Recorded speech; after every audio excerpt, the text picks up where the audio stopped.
Alright guys, welcome to today's episode. Today is a pretty simple day for me. Just fished a tournament yesterday, decided to just do something kind of less stressful, a little bit more relaxing. So what we're going to do is we're actually trying to move up in my monthly tournament. I am chasing 1 inch for second place and 12 inches for first place. Now 12 inches is a lot, but the fish that I have, I could easily cull at this body of water. This place is pretty well known for having some 18s and 19s, and if I can pick up 2 or 3 of those, it'll be a lot closer race towards the end of the month. So that's the plan today. We're essentially fishing a tournament, but a monthly, a little bit more fun, a little bit more relaxing. Let's see if I can go find some bigs.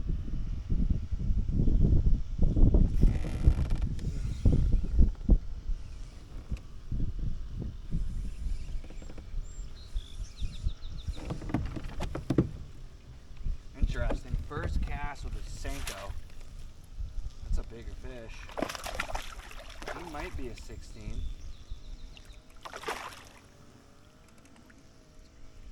Damn, I can't get him in the freaking net. Come here, man. Come here, man. Come here, bud. Come here. Well, guys, that one sucked. It was a 16-inch bass, so that's cool. Got the cull, I guess. Half-inch cull isn't gonna do me a ton of good, but what sucked about it, and it's something that I really hate, is that fish was gut hooked pretty bad. He was hooked pretty deep, and I hate doing that. I really hate when a fish gets hooked deep.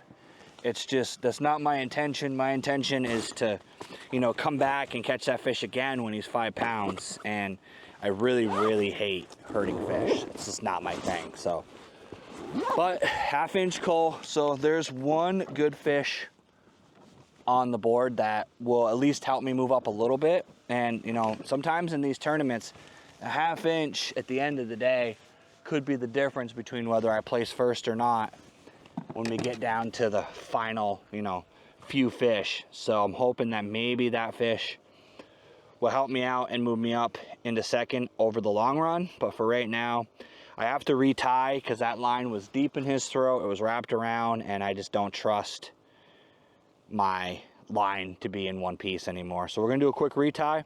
We're gonna get back at it and see if we can find some more. Maybe 18s would be nice.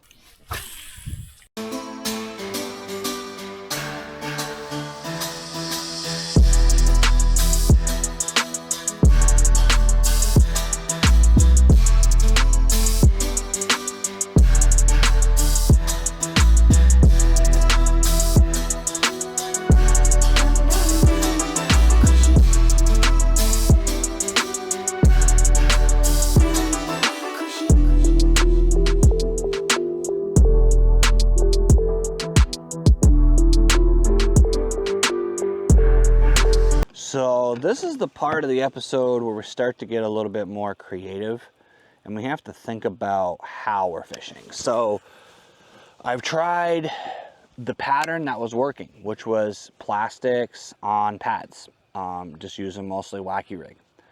Didn't work. So what do you do now? Now you've got to get a little bit more creative, a little bit more adventurous. So you have to think about the fact that this time of year, you're talking about mid-July, those fish have seen a lot of pressure. Just for example, there's 2 guys within sight of me that are fishing the same kind of area. There's a good chance that they're throwing a black and blue Senko. There's a good chance that they're throwing a swim jig or a square bill. So you have to get a little bit creative. Sorry about that. Let's see if I think this might be a pike, but yeah, it is. It's just a big pike. You have to get a little bit creative, a little bit more adventurous, because sometimes the fish are used to seeing a black and blue Senko. They're used to seeing a, yum dinger and all of the baits that, you would normally use this time of year. So you have to really think about what is a creative bait? What is something that those fish haven't seen that somebody's not willing to throw? For example, And I'm not condoning spending a ton of money, but the bait I just caught that pike on, that is a, I believe they're probably almost 20 bucks. 6 cents trace. That is an expensive bait. But that means that you're going to reduce the audience of people who are willing to fish that bait. You're going to reduce the amount of people who are going to spend the extra money, and they're probably only going to use it in certain circumstances. You know, I know a lot of guys that won't throw this particular bait right here in waters that there's pike because they're afraid of losing it. Do I blame them? Absolutely not. But that's the kind of stuff that those big bass will pay attention to, because if they haven't been hooked by it, they haven't been educated to that style of bait, or they haven't been educated to that specific bait, then they're more likely to think it's real and not associate it with danger.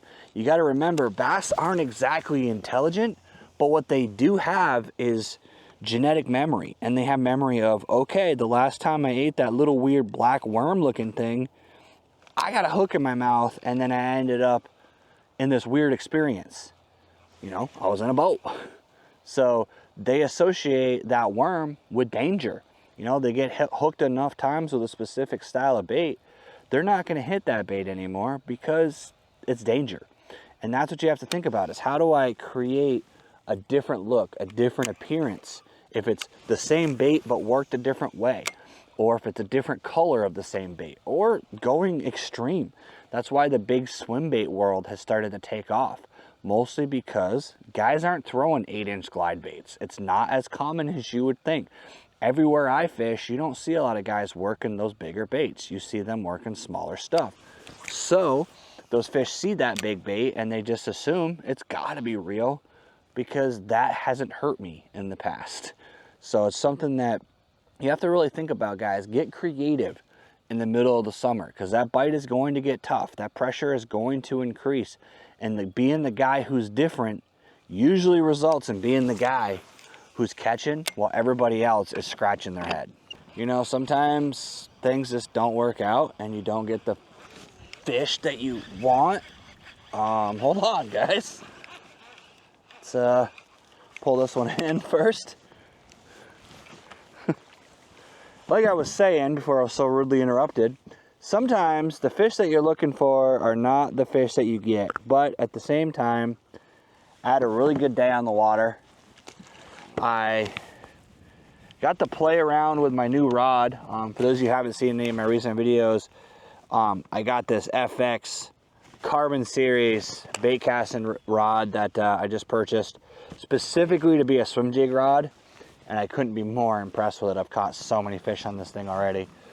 But yeah, overall, I did not end up accomplishing the ultimate goal of moving up in my tournament trail. I'm gonna have to work harder next weekend to try and get some of those bigger 18s and 19s. Might have to switch lakes and not be able to fish my home lake because this hasn't been producing the bigs like it's supposed to. But overall, guys, it was a fun day in the water. I hope you guys enjoyed this video, maybe learned a little bit from some of the little tidbits I provided.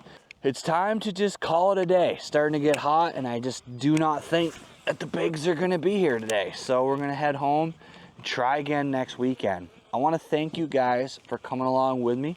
Really appreciate you guys taking time to watch this video. I really just want to say thank you to everyone who has been subscribing, following, commenting on all my videos. It really means a lot to me, everybody who does that. It just helps grow my channel. And honestly, it just makes me feel like all the hours of editing are truly worth it. I want to thank you guys again. If you haven't already, hit that like, hit that subscribe. And as always, let's get out there, catch more fish.